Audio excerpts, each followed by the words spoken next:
Hello प्यारे बच्चों, आज हम पढ़ेंगे क्लास 2 की नैतिक शिक्षा में चैप्टर नंबर 6, जिसका नाम है कर्म ही जीवन है। बच्चों, क्या आप इसका मतलब समझ पा रहे हैं? नहीं ना? चलो मैं बताती हूँ। बच्चों, कर्म का मतलब होता है काम करना। तो क्या काम करना ही जीवन है? नहीं समझ पा रहे हो ना? चलो मैं आपके डाउट को क्लियर कर देती हूँ। बच्चों, मैं आपको एक छोटी सी स्टोरी सुनाऊंगी और आप उसको ध्यान से सुनना और समझने की कोशिश करना। फिर आप इसका मतलब बिल्कुल अच्छी तरह से समझ जाएंगे। तो चलो मैं इस स्टोरी को शुरू करती हूँ। 2 बच्चे थे, ठीक है। दोनों 2 क्लास में पढ़ते थे और उन दोनों के स्कूल से अब तक एक भी ऐसा नोटिस नहीं आया था जिसमें ये बताया हो कि आज से 15 दिन के बाद उनके एग्ज़ाम्स होने वाले हैं। लेकिन जो दोनों बच्चे हैं उनकी क्वालिटीज़ बिल्कुल डिफरेंट है एक दूसरे से। दोनों एकदम एक दूसरे से अलग थे। एक बच्चा ऐसा था जो हर रोज़ पढ़ाई करने बैठता था और जो दूसरा बच्चा था वो कभी पढ़ता ही नहीं था। तो जो पहला बच्चा जो हर रोज़ पढ़ाई करता था, उसके स्कूल में जो भी क्लास वर्क होते थे वो घर जाकर एक बार सबको ज़रूर पढ़ता था। चाहे उसके सामने एग्ज़ाम्स हो या ना हो, वो हर रोज़ पढ़ने के लिए घर पे बैठता था।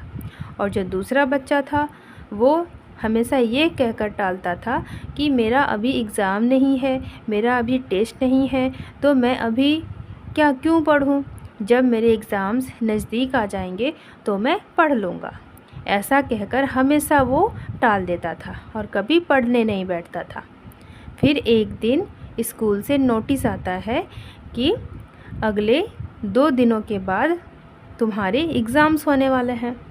अब बताओ बच्चों, 2 दिन के बाद जो एग्ज़ाम्स होंगे, तो इस एग्ज़ाम्स में दोनों बच्चों में से किसके मार्क्स अच्छे आएंगे और किसके मार्क्स बुरे आएंगे?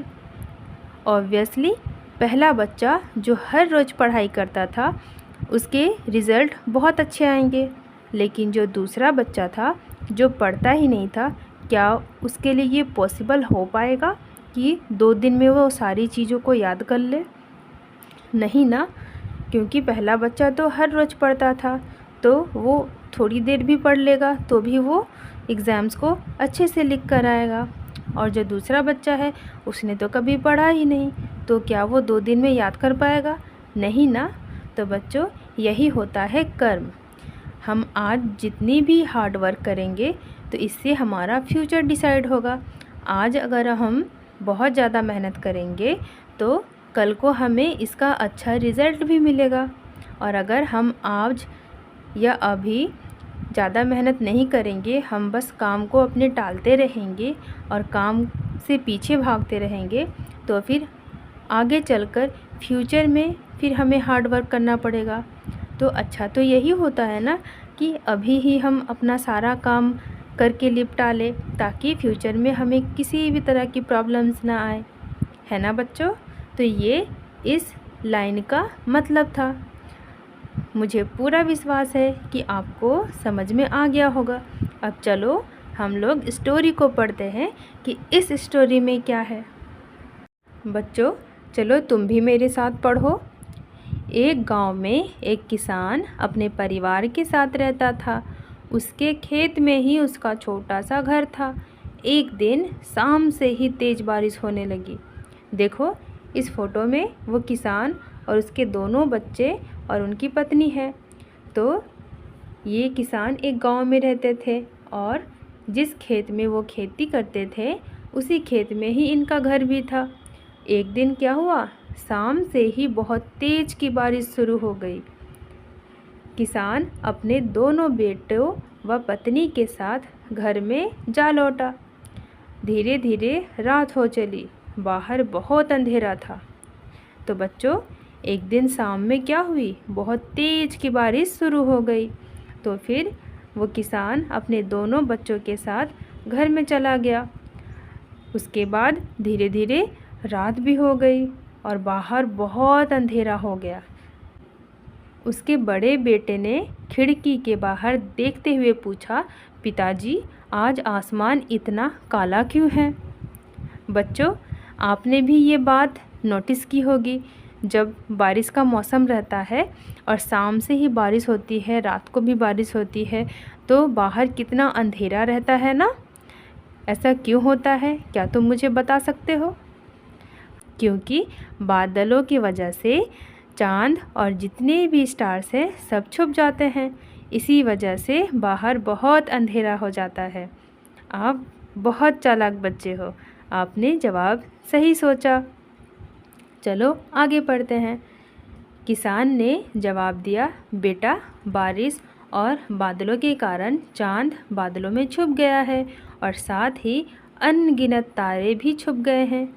बच्चों, अनगिनत तारे क्यों कहा है किसान ने? बिल्कुल, क्योंकि स्टार्स को हम गिन ही नहीं सकते। आसमान में तो बहुत सारे स्टार्स हैं, इसलिए यहाँ पे किसान ने अनगिनत तारे कहा। चलो आगे पढ़ते हैं। यह सुन किसान का छोटा बेटा डर कर रोने लगा। उसे बहुत ठंड भी लग रही थी। बच्चों, जैसे ही किसान ने ये बात कहा कि बादलों की वजह से चाँद और अनगिनत तारे छुप गए हैं, तो किसान का जो छोटा बेटा है वो बहुत डर गया और रोने लगा और उसे थोड़ी ठंड भी लग रही थी। बच्चों, ये तो हम लोग भी महसूस करते हैं, जब बारिश का मौसम होता है और बारिश होती है तो हमें भी थोड़ा थोड़ा ठंड लगता है ना। उसी तरह किसान के छोटे बेटे को भी थोड़ा थोड़ा ठंड लग रहा था और उसको डर भी लग रहा था कि अब क्या होगा, बाहर तो बहुत अंधेरा हो गया है और बादलों की वजह से तो चाँद भी छुप गए हैं, स्टार्स भी छुप गए हैं, अब क्या होगा। ये सब सोच सोच कर किसान का छोटा बेटा बहुत डर रहा था। किसान ने उसे प्यार करते हुए कहा कि वह रोए नहीं, क्योंकि थोड़ी देर बाद बारिश ज़रूर रुक जाएगी और सुबह सूरज के निकलते ही सूरज की गर्मी और रोशनी से ठंड और अंधेरा भी दूर हो जाएगा। तो बच्चों, किसान ने अपने छोटे बेटे को क्या समझाया कि बेटा तुम रो मत, घबराओ मत, ये सब ठीक हो जाएगा। सुबह होने पर सूरज निकलेगा और चारों तरफ रोशनी भी आ जाएगी और ठंड भी दूर हो जाएगा।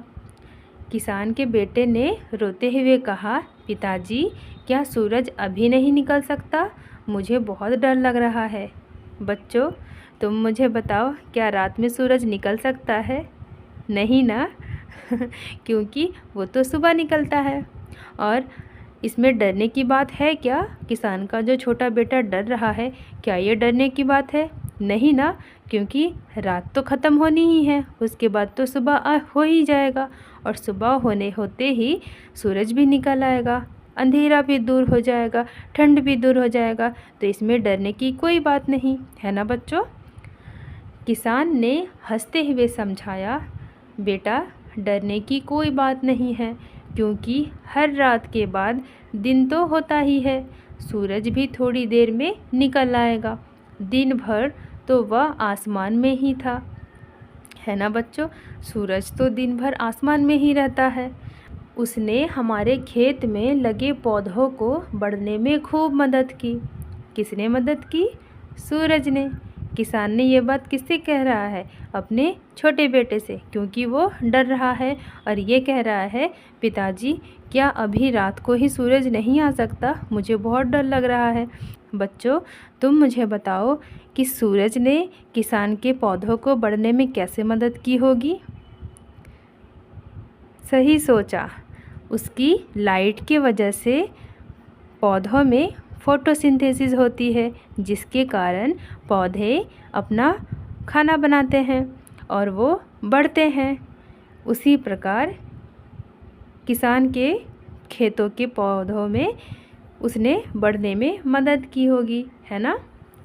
अब उसे भी आराम चाहिए, इसलिए आराम करने चला गया, ताकि उसके साथ सब पेड़ पौधे, पशु पक्षी भी आराम कर सके। रात होती ही इसीलिए है। किसान ने क्या समझाया कि बेटा दिन भर सूरज अपनी रोशनी सबको दे देकर अब वो थक चुका है, तो वो आराम करने चला गया है और साथ ही साथ हमारे पेड़ पौधे भी आराम कर रहे हैं। जितने भी पशु मतलब जितने भी जानवर हैं और जितने भी बर्ड्स हैं, पक्षी को बर्ड्स कहते हैं ना, तो जितने भी एनिमल्स और बर्ड्स हैं सब लोग आराम कर रहे हैं। आखिर रात में आराम ही तो किया जाता है ना बच्चों।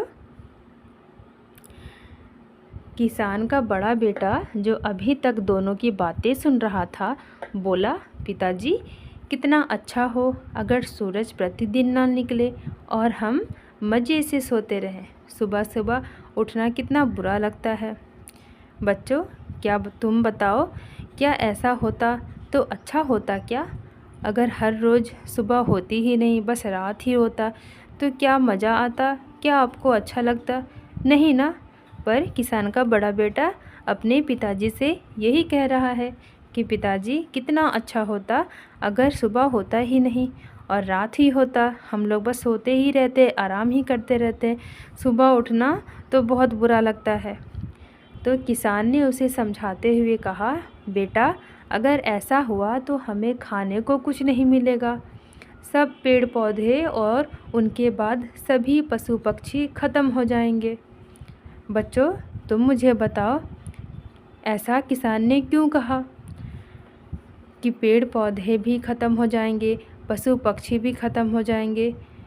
क्या ये सब एक दूसरे से रिलेटेड है? हाँ बच्चों, जैसे सनलाइट अगर मिलेगा पेड़ पौधों को तो ही पेड़ पौधे बढ़ेंगे, और जो जानवर घास फूस खाते हैं, पेड़ पौधों पत्तियां को खाते हैं, वो जानवर भी उनको खाते हैं। अगर सनलाइट नहीं मिलेगी तो पेड़ पौधे घास फूस ये सब नहीं बढ़ेंगे, और जो जानवर इनको खा के ज़िंदा होते रहते हैं तो वो जानवर को पेड़ पौधे घास फूस नहीं मिल पाएंगे।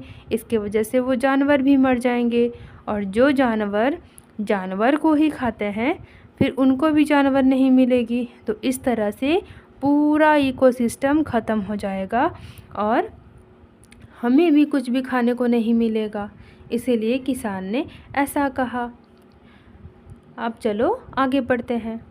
सूरज रोज़ाना निकलकर हमें याद दिलाता है कि कर्म ही जीवन है, इसलिए उठो और काम करो। जैसे सूरज कभी निकलने में आलस नहीं करता, वैसे ही हमें भी आलस नहीं करना चाहिए, क्योंकि आलस मनुष्य का सबसे बड़ा शत्रु है।